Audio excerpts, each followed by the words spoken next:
प्रियांका चतुर्वेदींनी गद्दारीवर बोलणं म्हणजे मी नाही त्यातली आणि कडी लावा आतली हा प्रकार आहे.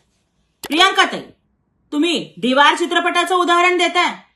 मग सुनील शेट्टींचा सुद्धा गोपी किशन नावाचा एक सिनेमा होता ज्याच्यामध्ये त्याचं पोरग म्हणत असतं मेरे दो दो बाप.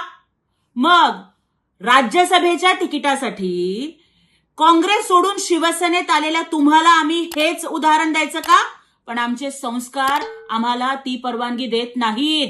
त्याच चित्रपटात अमिताभ बच्चन हे पण म्हणतो की मैं आज भी फेके हुए पैसे नहीं उठाता.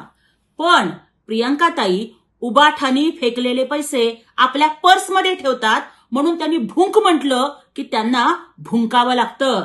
आणि ते काँग्रेसीकरणाचं जे काही खूळ आहे ना ते उद्धव साहेबांच्या डोक्यामध्ये या ताईंनीच भरवलंय. त्यांना आम्ही खूपदा सांगितलं होतं की बसंती इन कुत्तों के सामने मत नाच. पण काय करणार, बसंती शेवटी नाचलीच.